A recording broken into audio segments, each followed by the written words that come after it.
আসসালামু আলাইকুম। ইসলামিক দলগুলো তাদের অ্যাক্টিভিটি বাড়িয়েছে এবং সেটা চোখে পড়ার মতো মনে হচ্ছে। তবে এটাকে আরো বেগবান রাখতে হবে এবং এটাকে জারি বা চালু রাখতে হবে, কন্টিনিউ করতে হবে।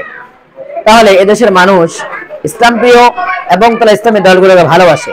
কিন্তু ইসলামিক দলগুলো এদেশের মানুষের ভালোবাসা পূরণ করতে অনেকটাই নিষ্ক্রিয় ভূমিকা পালন করছে। সুতরাং এখন দেশে যে একটা গভীর সংকট চলছে, এই মুহূর্তে ইসলামিক দলগুলো যার যার জায়গা থেকে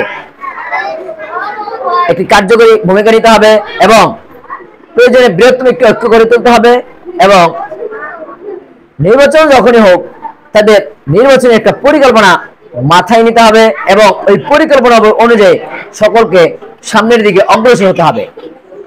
কারণ আমরা ওলামায়ে কেরামরা অনেক ক্ষেত্রেই আমরা মুখের ভাষা দিয়ে সবকিছু করতে চাই, আসলে জোরালো বক্তব্য দিয়ে সবকিছু হয় না। সবকিছু হলেও রাজনৈতিক মাঠে শুধু জোরালো বক্তব্য দিয়েই সফলতা লাভ করা যায় না।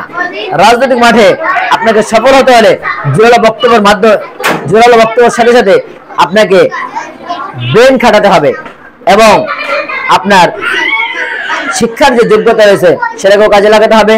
জনগণের সাথে আমাদের যে সম্পৃক্ততা রয়েছে সেটাকেও কাজে লাগাতে হবে এবং জনগণকে এটা বুঝাতে হবে ইসলামিক দল ক্ষমতা আসলে বা ইসলামিক দল ভালো কোনো দায়িত্ব পেলে মানুষকে কি উপহার দিতে পারে সেটা জনগণকে বুঝাতে হবে। তাহলে আশা করা যায় ইনশাআল্লাহ ইসলামিক দলগুলো সামনের দিকে অগ্রসর হতে পারবে এবং জনসম্পৃক্ততা এদের আরো বাড়বে বলে আমরা আশা করি। আসসালামু আলাইকুম।